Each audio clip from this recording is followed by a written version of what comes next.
Welcome back to Titan classes.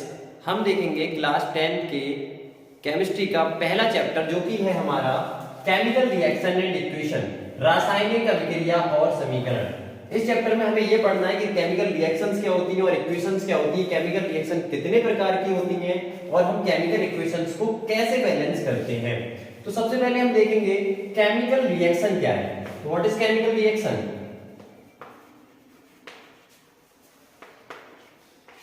Chemical reaction क्या होती है? केमिकल रिएक्शन वह प्रोसेस होती है जिसमें किसी पदार्थ की स्ट्रक्चर, उसकी प्रॉपर्टीज और उसके कॉम्पोजिशन बदलते हैं या फिर कोई पुराने पदार्थ नए पदार्थ में कन्वर्ट हो जाते हैं। जैसे हम देखते हैं हाइड्रोजन और ऑक्सीजन आपस में मिलकर जल बनाते हैं, तो ये एक तरह की क्या होगी? केमिकल रिएक्शन हो गई। बहुत सी चीजों को हम देखते हैं केमिकल रिएक्शन। अब इसी चीज में हम देखिए केमिकल इक्वेशन क्या है। जैसे मैं आपसे कहूं 2 और 2 4 होते हैं, 2 and 2 मेक 4, तो 2 + 2 = 4।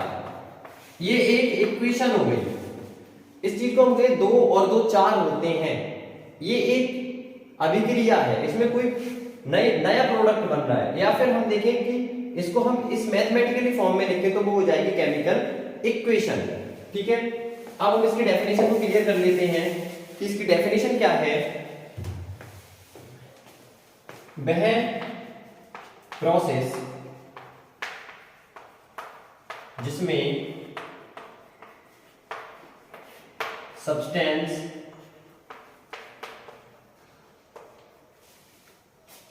के स्ट्रक्चर,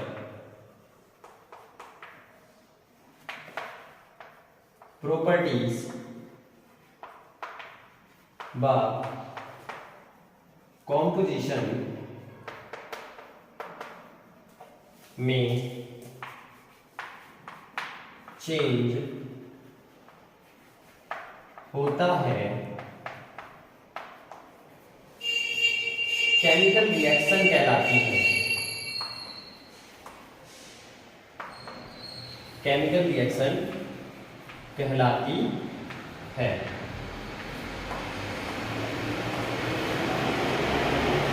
देखो, वह प्रोसेस जिसमें सब्सटेंस के स्ट्रक्चर, प्रॉपर्टीज और उसके कॉम्पोजिशन में चेंज होता है। जैसे सब्सटेंस कोई हमारा है तो उसका स्ट्रक्चर बदलेगा, उसकी संरचना चेंज होगी, उसके गुण भी बदल जाएंगे। जैसे जल अगर हम जल की फॉर्मेशन कर रहे हैं तो हाइड्रोजन प्लस ऑक्सीजन मिलकर, hydrogen gas plus oxygen gas आपस में मिलकर वाटर बना रही है H2O। ये रिएक्शन एक स्केलेटन रिएक्शन है, स्केलेटन इक्वेशन, अर्थात ये बैलेंस नहीं है। तो इसमें हाइड्रोजन ऑक्सीजन दोनों की प्रॉपर्टीज बदल रही है, उसके स्ट्रक्चर बदल रहे हैं, उसका कॉम्पोजिशन भी बदल रहा है। तो ये प्रोसेस जो कहलाएगी वो क्या कहलाएगी? हमारी केमिकल रिएक्शन कहलाएगी। तो देखो, रासायनिक अभिक्रिया का हम एक एग्जांपल देखते हैं जो लिखा हुआ है। जब जिंक ऑक्साइड को तनु सल्फ्यूरिक अम्ल में डालते हैं तब जिंक सल्फेट व जल बनता है। हमने क्या किया? जिंक ऑक्साइड को लिया और उसको तनु सल्फ्यूरिक अम्ल के अंदर डाल दिया, H2SO4 में डाल दिया, तब हमें जिंक सल्फेट और वाटर प्राप्त हुआ। अर्थात क्या हुआ? दो पुराने सब्सटेंस नए सब्सटेंसेस में बदल गए, इनके बीच की जो बॉन्डिंग थी वो टूट गई और नए बॉन्ड फॉर्मेशन हो गए। तो ये हो गई हमारी रासायनिक अभिक्रिया। अब इसको हम इस फॉर्म में भी लिख सकते हैं,